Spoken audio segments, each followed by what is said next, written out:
Estamos de volta com o programa Conhecendo o Seu Direito.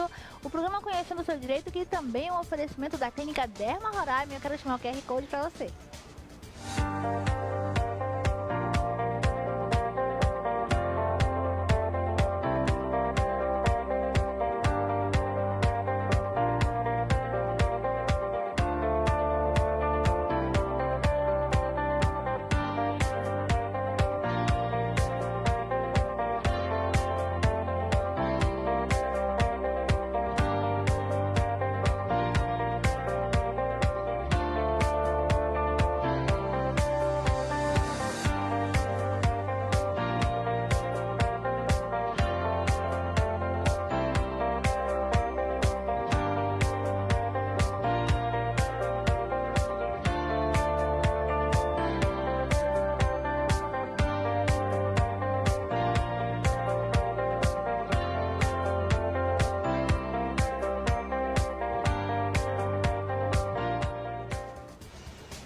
E nós queremos falar agora da nossa empresa, nossa, assim, não que seja minha empresa, a empresa de Boa Vista, que é a empresa de táxi aéreo Voare, que tem uma UTI aérea com total segurança e proteção para os pacientes, todo equipamento, todo equipado, uma UTI aérea.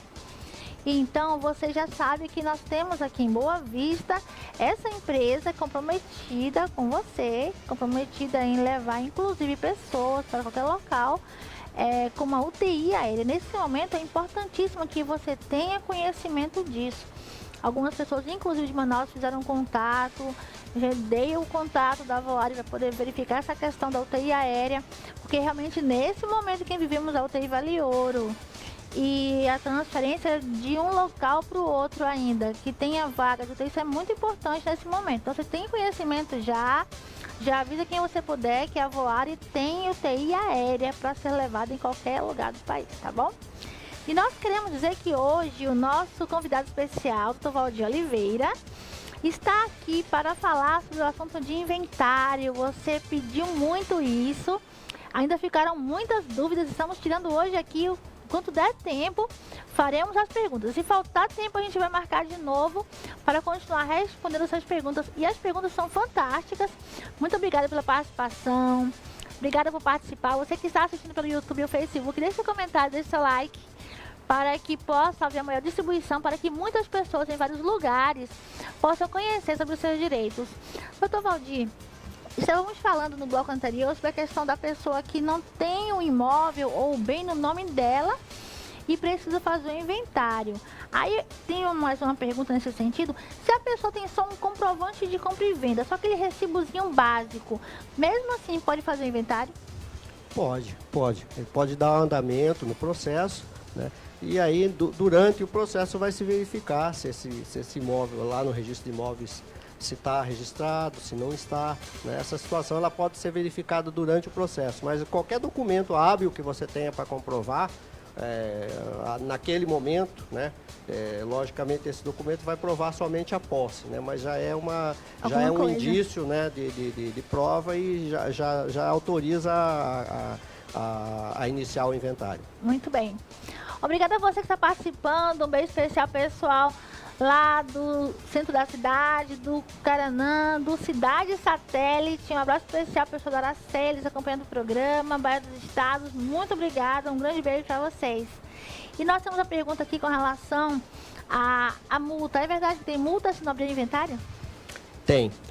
A lei estabelece um prazo mínimo de até 60 dias, né, do falecimento para ser dado o início do inventário. Ultrapassado esse prazo, há uma multa de 10% sobre o valor do imposto, né? Que não é pouco, que não é barato.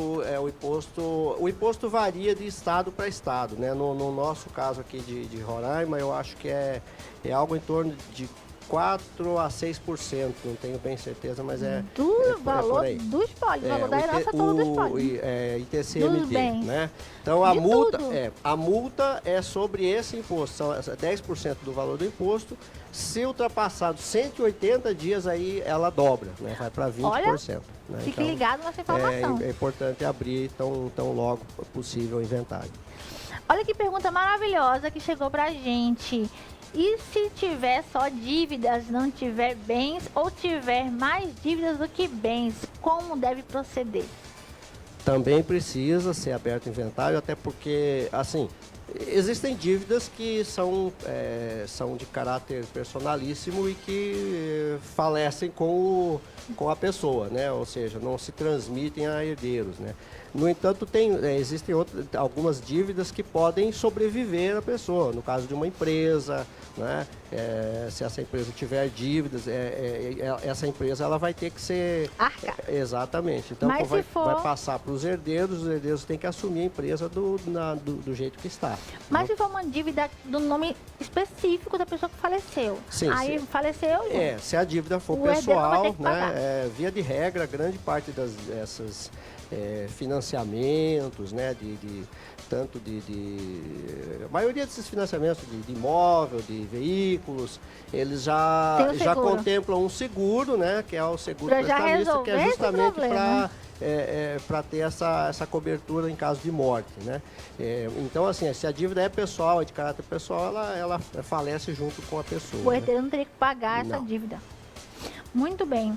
E no caso, tem outra pergunta aqui. Deixa eu só ver para vocês aqui, que é muito interessante. E é importante porque muitas pessoas perguntaram isso aqui. Quando tem que abrir o processo de inventário? Na verdade, logo após o falecimento, né? Qualquer um dos herdeiros, né, tem esse prazo que eu citei, de até 60 dias, senão há essa multa, né? E até 180 dias ela dobra, né? 10% para 20%. Né? Então, a partir do falecimento, qualquer um dos herdeiros pode se habilitar a ser o inventariante, que é a pessoa que vai, no caso, apresentar o rol de bens. Administrar os bens enquanto está aqueles bens o que ainda estão, que precisam ser administrados enquanto o processo estiver correndo, no caso de uma empresa, de uma loja. E se não houver nenhum herdeiro disponível ou que queira arcar, o juiz ainda pode nomear uma terceira pessoa para desempenhar essa função de inventariante. E nós temos uma pergunta aqui com relação a isso. Qual o procedimento que o juiz tem? Seria talvez não seria procedimento, né? Pelo que eu entendi, qual o requisito que o juiz utiliza para a escolha do inventariante? Se tiver um inventário que foi dado entrada com vários herdeiros. Via de regra, normalmente o juiz acaba aceitando aquele inventariante que se habilita lá como tal. Né? O primeiro que chega lá e faz o pedido, o juiz aceita. Às vezes há litígio entre os... A maioria das vezes. Isso é comum, né, entre os herdeiros, né? E assim, esse inventariante, logicamente, ele tem obrigações dentro do inventário, não só de gerir aquele patrimônio que está ali, de cuidar, né, para que não isso se estrague, né? E se ele não estiver desempenhando bem essas funções, estiver sonegando bens, por exemplo, qualquer coisa do tipo, que não se coadune com a função de inventariante, ele pode ser removido. Outra pessoa pode se habilitar, né, num processinho à parte ali e pedir a remoção do inventariante. E aí faz um incidente ali onde o juiz vai decidir essa questão e, se for o caso, remove esse inventariante e nomeia outro para exercer a função.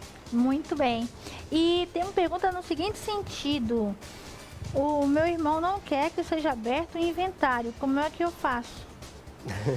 Pode pedir o inventário assim mesmo. Lamenta, né? Como eu disse, é uma obrigatoriedade, né? E assim, se houver uma resistência por parte de um ou outro inventariante, se não houver um acordo aí, o juiz normalmente vai nomear o que ele achar melhor, o que ele achar, entender melhor dentro do caso, e até, se possível, se for o caso, um estranho, né? Um terceiro. Estão pedindo aqui, doutor, para você explicar como funciona o procedimento de inventário quando dá entrada na justiça. Qual a primeira coisa? Normalmente você tem que fazer o pedido através de um advogado, né?